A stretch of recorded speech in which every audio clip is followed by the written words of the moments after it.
Paul Hutchin, Daily Record. Two questions. During the Hamilton by-election, Reform ran a notorious racist advert about Anas Sarwar's Pakistani heritage. Can you rule out using that advert again in the Holyrood election? And second question, Reform are very much against the SNP government's harm reduction approach to drugs. I think it's been characterised as simply giving people drugs. Just in the interest of transparency, Malcolm, have you ever taken cocaine or any other Class A drugs? No, I've never done that. Do you want to deal with the Hamilton? Yeah, look, Paul, we've had this conversation plenty of times, and I'm sure we've plenty of conversation. All that we've done in that advert was show us a video that Anas Sarwar himself said. Now, this is a man who's hoping to be First Minister for all of Scotland. I think it's right that he is held accountable for statements that he has made. The sort of campaign that Reform will run is one to make sure that this man sitting next to me is in View House. We're not interested in second place, we're not interested in bringing up Anas Sarwar or John Swinney. We want to make sure that this guy sitting next to me wins and is in View House to get the real fundamental change this country needs. Using that advert? I'm not going to rule out using Anas Sarwar's words against him, because Anas Sarwar is a grown-up politician who deserves to be scrutinised like anybody else in this country. He is hoping to be First Minister. Every single statement that man has made should be under massive amounts of scrutiny. That's what we've done in Hamilton, that's what we continue doing in this campaign. So we are here today because your city, Glasgow, is bursting at the seams. The number of asylum seekers has just passed the number of local homeless people in this city. Glasgow now houses 6% of UK asylum seekers, whereas Glasgow has only 1% of the UK population. And it's costing a fortune, 55 million for hotels and B&Bs alone. Meanwhile, many locals are unable to get a home or basic support. Yet, John Swinney has just said that immigration is not an issue for Scots in this upcoming Holyrood election. Well, John Swinney and Holyrood need to understand why immigration has become a top 3 electoral issue in Scotland, and why is it that Reform out of nowhere is gaining rapid support. The media bubble and the political class would have you believe this issue is being whipped up by Reform rhetoric. Bizarrely, they say that Reform has somehow convinced rational, intelligent, well-informed Scots that we have manufactured a non-existent problem out of thin air. In other words, the Holyrood bubble believes a significant chunk of the electorate is too stupid to form opinions of their own. Well, I'm here today to tell you why the Holyrood bubble is wrong, dangerously, divisively wrong. No, this problem is a very real one, and it is a concern that strikes at the very core and the very heart of Scottish values. Because the people of Scotland have always been welcoming people to incomers. And we are tolerant of other cultures because the Scots are fundamentally decent people. But as part of that decency, and above all else, Scots value fairness, Scots value justice, Scots value honesty, which gets to the nub of the real reason why immigration has become an issue in our local communities. Because the political class have created a system of immigration which is unfair and unjust. And when this unfairness and injustice is pointed out to them by tolerant, welcoming people, Holyrood's political class has responded with dishonesty. They have responded with a pervasive culture of cover-up and gaslighting. Not only do they do nothing to fix the broken system or to restore basic principles of fairness, but instead they say, and I quote John Swinney here, there is no place for rhetoric on immigration. Well, let me tell you today that immigration is most certainly an issue for people in Scotland. Indeed, the polling shows unequivocally that at least a quarter of people in Scotland are becoming frustrated and even angry with the gaslighting from the political class. When they voice that frustration, or when that frustration is voiced on their behalf, those who speak up are accused of bigotry, xenophobia, or racism. 1/4 of Scots are not angry at immigrants for being immigrants. They're not angry at foreigners for being foreigners. It's got nothing to do with the colour of anyone's skin or the place of their birth. To think that at least 1/4 of Scots who have such views is simply ludicrous. In fact, it's downright insulting. No. What this growing number of Scots are angry about is the unfairness. It's the unfairness of unequal treatment. It's a frustration that all decent people feel when they stand in an orderly queue alongside everyone else and then someone jumps to the front of the queue. Adding insult to injury, they watch as the queue jumpers are enabled and encouraged to jump the queue by the rotten system. Because that's the unfairness of the system that the SNP, Labour and the Tories have created and administered in the last 5 years through an utter failure to think, even for a minute, about the incentives and consequences of their shocking policies. Because what we have now is a welfare system that hard-working Scots pay for, which was originally created to support them in their times of need, but which the political class have allowed to become abused. What we've seen in the past 5 years is changes to the welfare system such that perfect strangers who have never as so much visited Scotland before, being allowed, not being incentivised to jump the queue. So this is not anger at immigrants, and it's not anger at foreigners, nor is it not taking in our fair share of genuine refugees.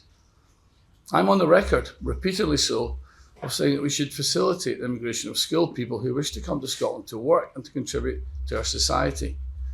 But what we've seen over the last 5 years is not just the welcoming of genuine refugees.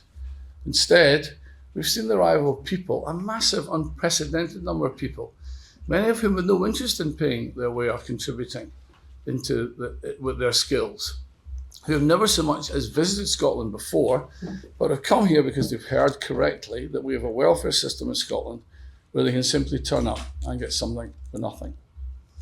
For Scotland, immigration is not just a matter of borders, which is reserved to Westminster, as some would have you believe, because the key source of the unfairness is in the structure in our own Scottish welfare system. And you can see this in our Reform UK manifesto for Scotland. There's no section on immigration itself, as it's not a Holyrood matter. But there is a commitment to end the bizarre, unjust loopholes in our own welfare system, which incentivise unfair queue jumping on an industrial scale. Loopholes created by the SNP that don't exist in England, which is why Glasgow is now the asylum capital of the UK. It's bad enough that we have many thousands of capable Scots of working age trapped on welfare rather than in work. It's bad enough that young Scots are being priced out or undercut at every turn for starter jobs, the jobs to begin a career, then make their way up as they improve their skills. It's bad enough that we already have problems with homelessness, long waiting lists for social housing, and a health system under immense strain. So how does Holyrood respond? Pours petrol onto the fire rather than putting it out. And then has the gall, the shamelessness to demonise the people, sounding the alarm.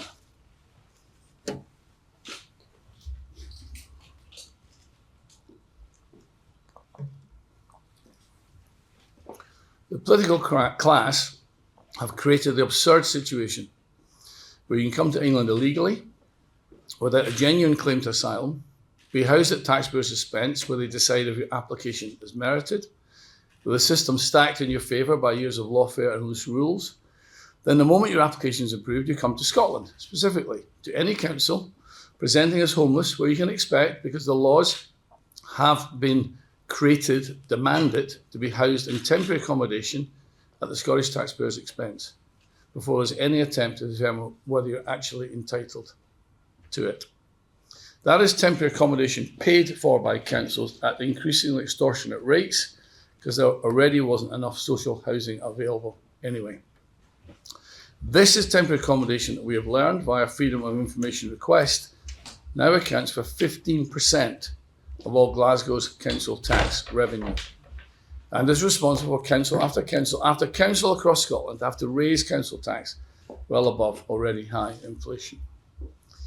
And that is crucially temporary accommodation that is given to migrants ahead of those already in need, who have been queuing for months, even years, who are now being asked to queue indefinitely with no end of it in sight, until the backlog of these queue jumping cases, thousands of applicants, when just a short few years ago there were merely dozens, is dealt with. That is the unfairness that Scots are annoyed about, and that is the unfairness that Holyrood ignores. So no, it's not the words of reform that are responsible for this very real and growing division in Scottish society. Far from it. It's the actions of the SNP, of Labour, the Tories, over the last few years, actions that would make any decent person shout out with frustration at the blatant injustice of it.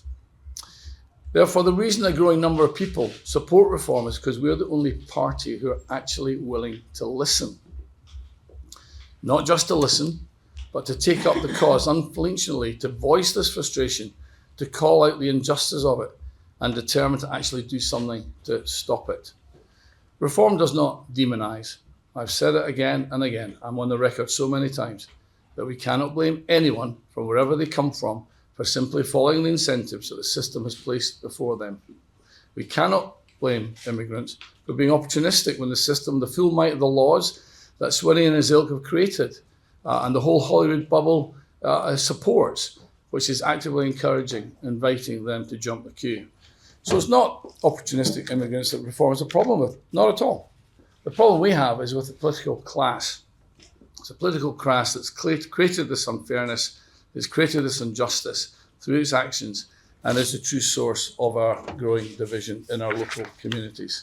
So we've got a bone to pick, not with immigrants, but with a political class that says, you may have lived in Scotland a long time, you may even have been born in Scotland, but you'll see the safety net you pay for strain and begin to fray, and you'll be denied opportunities.